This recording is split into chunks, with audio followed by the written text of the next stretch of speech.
nós sabemos, a medida provisória, lá nos termos do artigo 62, parágrafo 2º da nossa Constituição Federal, pode sim instituir e majorar impostos. Vimos ainda que, segundo o entendimento do Supremo Tribunal Federal, também pode a medida provisória criar e majorar qualquer espécie tributária. Pois bem, nós vimos na aula referente à medida provisória que, no entanto, deverá ser observado dois requisitos. Deverão ser observados dois requisitos. O primeiro, que o tributo possa ser criado por meio de lei ordinária. E o segundo requisito, aí sim, o segundo requisito diz: para o tributo ser cobrado no próximo exercício, é necessário que a medida provisória seja convertida em lei até o final do exercício financeiro em que ela foi editada. Quando eu disse a vocês sobre esse segundo requisito, eu trouxe um exemplo, e aqui eu vou repetir esse exemplo para que você se lembre como que o tributo poderá ser cobrado quando criado por meio de medida provisória, e aí já faremos a ligação quanto ao respeito da anterioridade nonagesimal. Vamos lá. Imagine que uma medida provisória em setembro, deixa eu só trazer a canetinha, então a medida provisória em setembro de 2019 crie novo imposto.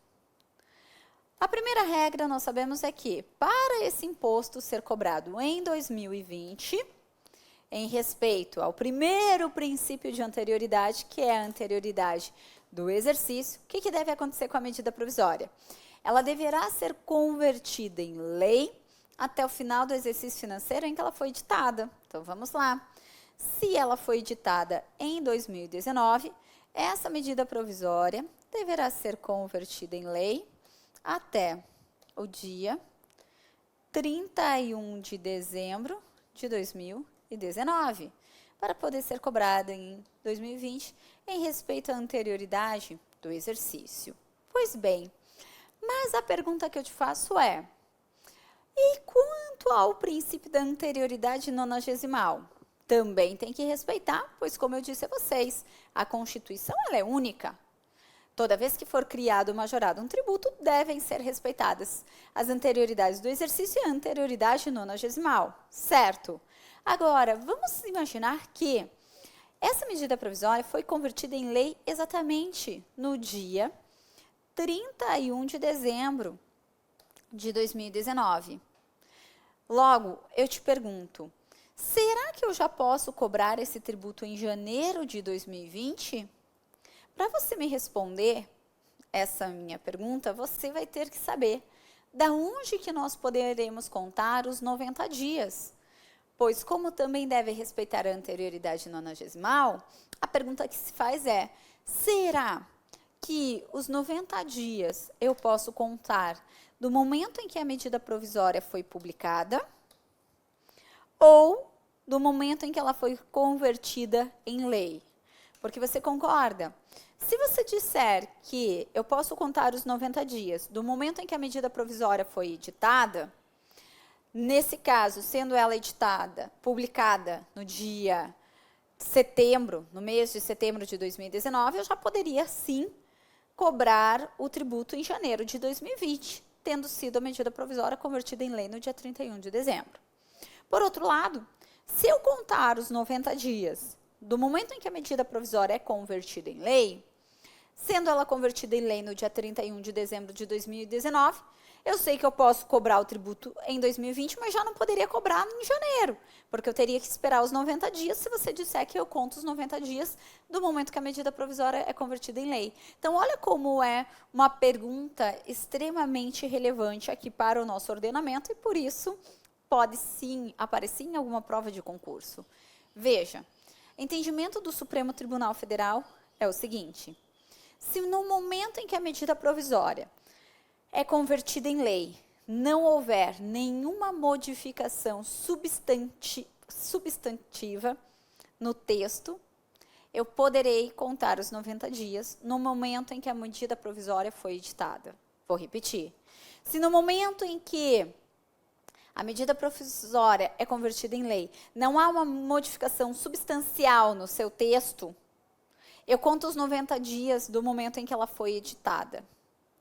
Logo, se a medida provisória foi editada em setembro de 2019, a medida provisória convertida em lei não há nenhuma alteração, então eu poderia sim cobrar esse tributo em janeiro de 2020. Agora, o porquê desse entendimento faz sentido? A meu ver, faz muito sentido sim. Veja, o Supremo Tribunal Federal diz que todos são obrigados a conhecer a lei. Não há justificativa para dizer, eu não fiz dessa forma porque eu não conhecia da lei. E se os princípios da anterioridade visam evitar a surpresa, o que acontece é o seguinte, ora, quando a medida provisória foi publicada em setembro de 2019, o contribuinte já tem ciência, foi criado um tributo, foi majorado um tributo. Lá, quando a medida provisória é convertida em lei, se não houver nenhuma modificação substancial em seu texto, aí o que acontece? Já não é novidade para o contribuinte que aquele tributo foi instituído ou foi majorado.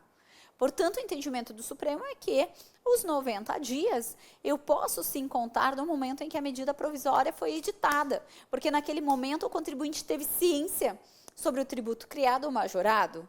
Então, eu posso contar os 90 dias do momento da edição da medida provisória e não preciso contar do momento em que ela é convertida em lei. Só contarei do momento em que a medida provisória é convertida em lei se nessa conversão houver alteração do texto. Como assim? Digamos que a medida provisória criou em setembro de 2019 um imposto à alíquota de 3%. Mas no momento em que é convertida em lei, passa a uma alíquota de 5%. Aí você concorda, houve modificação, logo houve uma surpresa. Aí, quando há modificação, eu conto os 90 dias do momento que a medida provisória é convertida em lei. Exceto modificação, contaremos 90 dias da medida provisória quando ela é editada. Certo? Então, há o respeito, sim, aos princípios da anterioridade do exercício e anterioridade nonagesimal, mas os 90 dias, se não houver modificação no momento que a medida provisória é convertida em lei, contaremos do momento em que ela foi editada. Certo? Tranquilo, assunto resolvido. Agora, outro assunto. E esse aqui poucas pessoas, infelizmente, sabem. Eles vão por uma regra geral e esquecem depois de consultar, né, as novas decisões e aí ficam por fora. O que acontece? Quando é revogada uma isenção tributária, eu também devo respeitar aos princípios da anterioridade do exercício nonagesimal. Agora, esse novo problema que temos que enfrentar. Vou repetir. Quando revoga-se uma isenção, eu posso cobrar o tributo imediatamente? Ou terei que respeitar as anterioridades do exercício nonagesimal? Josi, não faço ideia da tua pergunta, porque eu não faço ideia do que é isenção. Vamos lá. É claro que nós teremos uma aula específica para falarmos sobre esse tema isenção tributária. Mas já é bom eu abordar sobre esse tema, nesse momento, sem nenhuma perspectiva de esgotar o tema, porque eu tenho uma aula específica para falar a respeito, mas só para você já compreender como fica quanto aos princípios das anterioridades. Veja, a isenção tributária, de acordo com o entendimento do Supremo Tribunal Federal, corresponde a uma dispensa legal do dever de pagar o tributo. A isenção é, na verdade, quando uma lei diz que eu não preciso pagar o tributo. Então, a lei diz, não precisa pagar o tributo. Olha que maravilha. A pergunta que eu te faço, por primeiro, é, se a lei diz que eu não preciso pagar o tributo, vimos no bloco passado. Então, tranquilo, já posso imediatamente parar de pagar o tributo, porque isso é bom para o contribuinte, não tenho que respeitar as anterioridades. Ok. Mas e agora, essa lei que disse que eu não preciso pagar o tributo, ela é revogada. Então, quer dizer que eu tenho que voltar a pagar o tributo? Sim. E nessa história de eu voltar a pagar o tributo, eu vou ter que respeitar as anterioridades? Ou vai ser a cobrança imediatamente? Vamos colocar os exemplos com datas para você visualizar o problema em questão.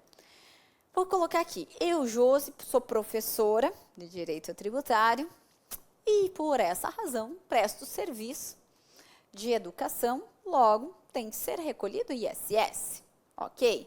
Então, eu tenho primeiramente uma lei que diz para eu recolher ISS, certo? Mas em fevereiro de 2019, vem uma lei e diz, ó, professor, não precisa mais recolher ISS. Então, eu tenho uma lei que traz isenção de ISS. Olha que maravilha, fevereiro de 2019, vem uma lei dizendo, ó, não precisa mais recolher ISS. Então, em março de 2019, já não recolherei ISS e até então não mais recolherei esse ISS. Só que a minha alegria dura muito pouco. Dura pouco por quê? Porque justamente em julho do mesmo ano, vem uma lei, revoga a isenção. Se revoga a isenção, significa dizer, volta a pagar ISS. Então, eu vou voltar a pagar ISS. A pergunta que eu te faço, será que eu teria que pagar o ISS já no mês de, agosto de 2019? Ou só em 2020 eu voltarei a pagar o ISS? Porque, afinal de contas, eu estava acostumada a não mais pagar o ISS. E aí vem uma nova lei que revoga a minha isenção e diz, bora, vamos voltar a pagar ISS. Essa lei que revogou a isenção, e logo eu tenho que voltar a pagar o imposto, eu volto a pagar no próximo exercício, respeitados os 90 dias, ou eu volto a pagar imediatamente? Bom, nós temos uma regra prevista lá no artigo 104 do CTN, inciso 3. Essa regra diz o seguinte, quando houver a revogação de isenção de imposto, olha o detalhe da regra, de imposto sobre renda ou patrimônio, volta a cobrar só no próximo exercício. Então, veja, pela regra do artigo 104, inciso 3 do CTN, quando revogada a isenção de um imposto, grifa, sobre renda ou patrimônio, você vai pagar esse imposto só no próximo exercício. Quem passa os olhos rapidamente nesse dispositivo vai dizer, então tá, Josi, entendi. Quando revogada a isenção, respeita a anterioridade do exercício. Não é bem assim. Tivemos um problema que persistiu durante muitos anos. Qual seja? O primeiro problema é que o artigo 104, inciso 3 do CTN, quando diz que eu vou respeitar o próximo exercício, se refere à revogação de isenção de imposto específico sobre renda ou patrimônio. Ora, imposto sobre renda, qual é o que a gente conhece? Imposto de renda ou proventos de qualquer natureza. Imposto sobre patrimônio, posso citar aqui o IPVA, Imposto sobre a Propriedade de Veículo Automotor, IPTU, Imposto sobre a Propriedade de Imóvel Urbano, ITR, sobre a Propriedade de Imóvel Rural, o ITCMD, o ITBI, são impostos sobre o patrimônio. Logo, quando houver uma revogação de lei que traz isenção sobre imposto de renda ou imposto sobre patrimônio, ok. Artigo 104 do CTN, inciso 3, respondeu para mim. Eu só voltarei a pagar esses impostos no próximo exercício. Acontece que nem todos os impostos hoje são sobre renda ou sobre patrimônio. Tanto que o exemplo que eu trouxe é do ISS, Imposto sobre Serviços. E eu posso mencionar outros mais aqui, como IPI, IE, que são impostos sobre produtos industrializados, sobre importação, sobre exportação, e vários outros, o ICMS, não é?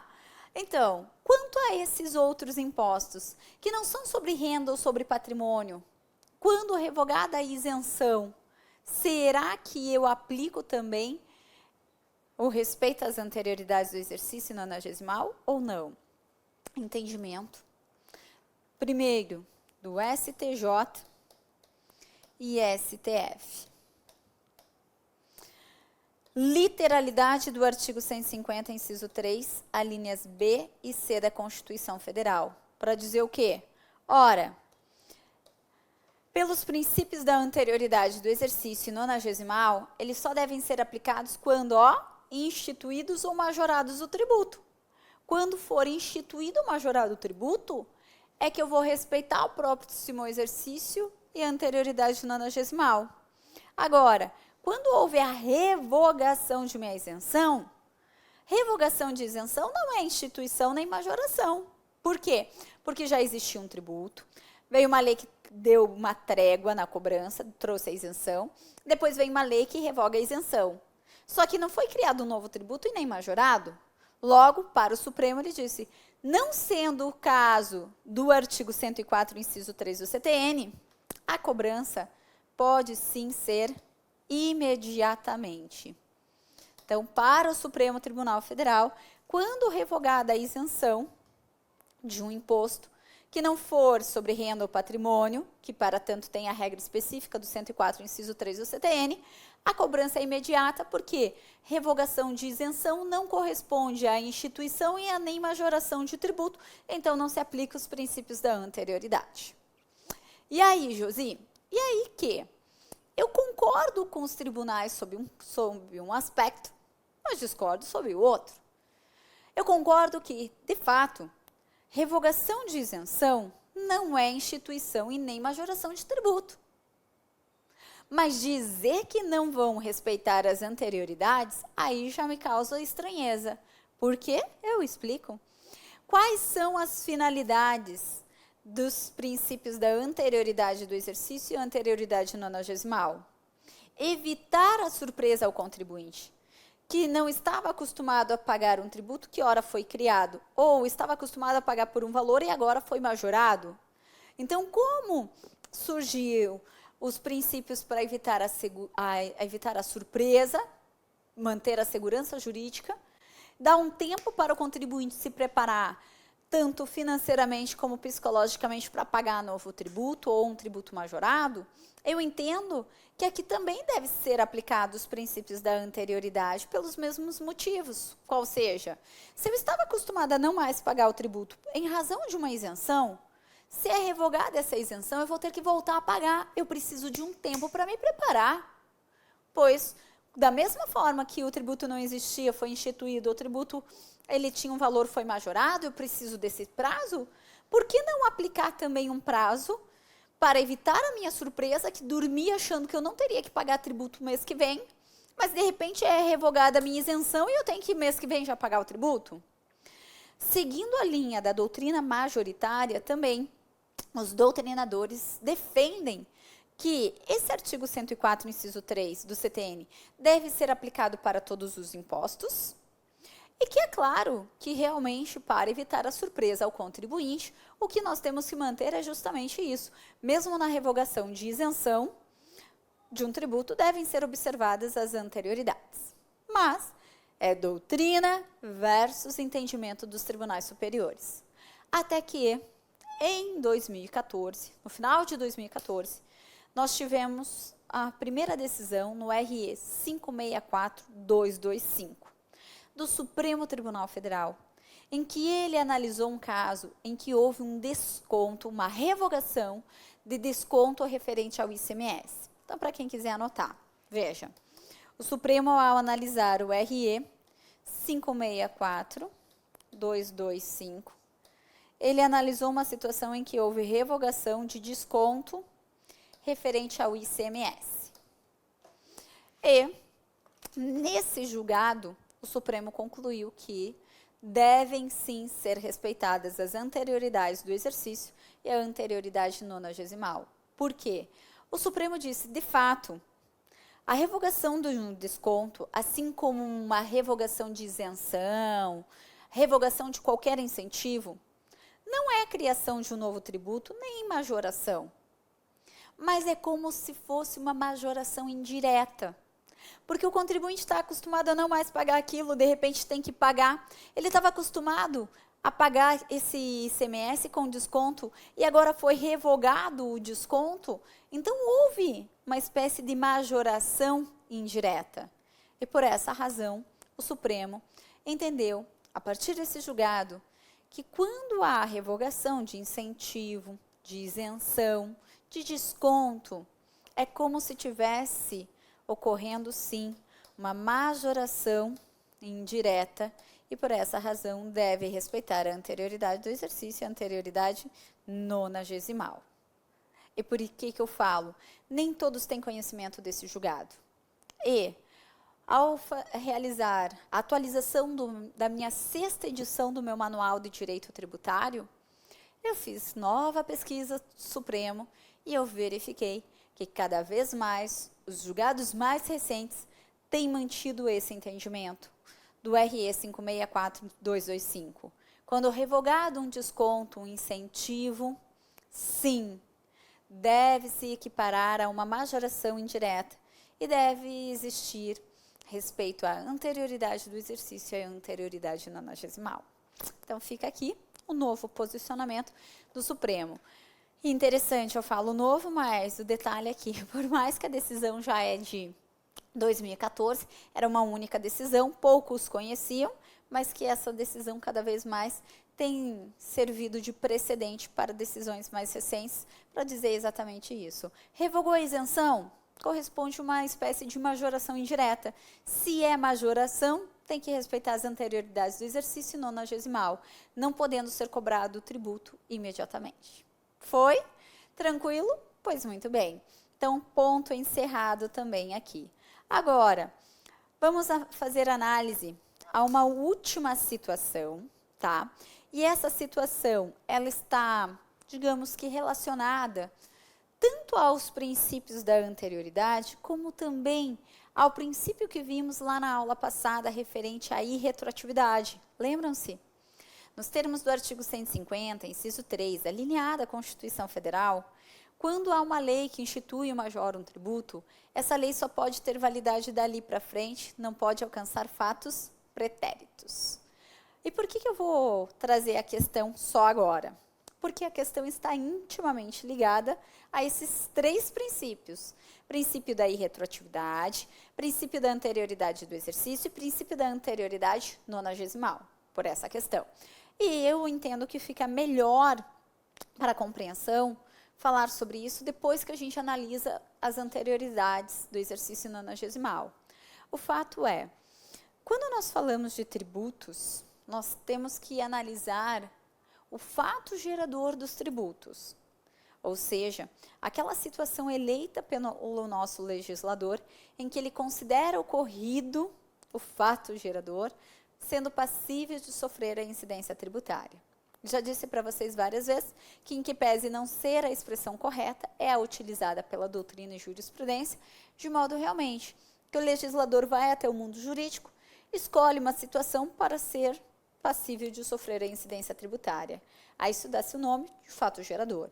O legislador descreve essa situação e, a partir do momento que ocorre no mundo concreto, fenomênico, nasce imediatamente o dever de pagar o tributo.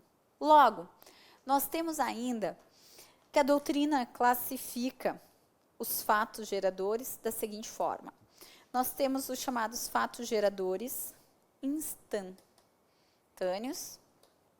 fatos geradores periódicos. E esses, por sua vez, são classificados em simples ou complexivos. Vejamos aqui, então. O que nós temos por esse chamado fato gerador instantâneo? O fato gerador instantâneo é aquele em que considera-se, uma vez ocorrido o fato gerador, nasce imediatamente a obrigação tributária, o dever de pagar o tributo. Então, a cada ocorrência de fato gerador, nasce a obrigação de pagar o tributo. Quando isso acontece, a cada ocorrência do fato gerador, nasce o dever de pagar o tributo, eu chamo de fato gerador instantâneo. A exemplo, para você compreender, é o que acontece com o IPI, com o ICMS. Qual é o fato gerador do IPI? O fato gerador do IPI é realizar uma operação de industrialização de produto. Então, ó, a cada operação de industrialização de produto, nasce o dever de pagar o IPI. Por isso, é um fato gerador instantâneo. A cada operação de industrialização de produto, nasce o dever de pagar o IPI. No caso do ICMS, a cada operação de circulação de mercadoria, ou seja, a cada venda de mercadoria, nasce o dever de pagar o ICMS. Fato gerador instantâneo. A cada operação, a cada fato gerador, já nasce o dever de pagar o tributo. Ok. Mas nós temos tributos em que realmente os fatos geradores são periódicos e aí então classificamos de forma simples e complexivos. Periódico simples. Periódico simples considera que o fato gerador ele se perdura no tempo, mas o legislador escolhe uma data em que ocorre o fato gerador. Mas o fato gerador, na verdade, se prolonga no tempo, no lapso temporal de um ano, por exemplo. É o que acontece com o IPTU, o ITR, o IPVA. Ora, qual é mesmo o fato gerador do IPTU? Ser proprietário de imóvel urbano. Então, esse fato gerador se prolonga durante um ano. Ser proprietário de imóvel urbano. Então, você é proprietário durante todo aquele ano, mas o legislador elege que no dia 1º de janeiro você é considerado proprietário do imóvel para fins de pagamento do IPTU. O mesmo ocorrendo para o ITR e para o IPVA, que nós acabamos de verificar também. Em muitos estados, é eleito dia 1º de janeiro de todo ano para ser considerado proprietário de veículo automotor de carro usado. Logo, quando eu tenho um fato gerador que se prolonga no tempo, mas ocorre em uma única vez que o legislador entende que é naquele dia que se tem ali a ocorrência do fato gerador, nós dizemos que é um fato gerador periódico simples. E agora, quanto ao chamado fato gerador periódico complexivo, esse complexivo ou complexo já gera uma certa divergência na doutrina. Para começar, que a palavra complexiva não existe nem em nosso dicionário. Mas, ainda assim, muito doutrinador utiliza e, por isso, pode cair em prova de concurso. Tá? Significa dizer o seguinte, que o fato gerador é considerado a partir da soma de ocorrência durante um lapso temporal. Então, não se configura de uma única data ou de um único evento. Mas o fato gerador, de forma geral, é a soma de vários eventos durante um lapso temporal. A exemplo, temos o que ocorre com o imposto de renda e a CSLL, Contribuição Social sobre o Lucro Líquido da Pessoa. Aqui, nós temos o que grande parte da doutrina, infelizmente, chama de fato gerador complexivo. Porque para considerar ocorrido o fato gerador, eles fazem uma soma de ocorrências durante o lapso temporal de um ano. E como que vai funcionar? Veja, talvez o melhor exemplo seja o imposto de renda. Primeiro, vou pegar o imposto de renda de uma pessoa física. Nós temos lá que o imposto de renda de pessoa física, muitos entendem que é durante um mês a mês que tem a ocorrência do fato gerador. Só que, na verdade, não é isso que acontece. Nós temos o lapso de um ano, mas considera-se ocorrido o fato gerador do imposto de renda no dia 31 de dezembro de todo ano. Tanto é que, em abril do exercício seguinte, nós temos que entregar uma declaração para dizer se a pessoa realmente auferiu renda suficiente para fins de pagamento de imposto de renda. Só que parte da doutrina diz que o imposto de renda é complexivo, por quê? Porque considera os eventos aqui, de forma separada, ocorrendo nos meses de janeiro, fevereiro, março, abril, maio, junho, julho, agosto, setembro, outubro, novembro, dezembro. Só como ele disse, o fato gerador e o próprio legislador do Imposto de Renda e da CSL diz que o fato gerador ocorre no dia 31 de dezembro. Por quê? Não entendi nada, Josi. Vem comigo lá para o nosso quarto e último bloco. Não saia daí, porque é bem importante realmente para você compreender. Estou te esperando no nosso quarto e último bloco.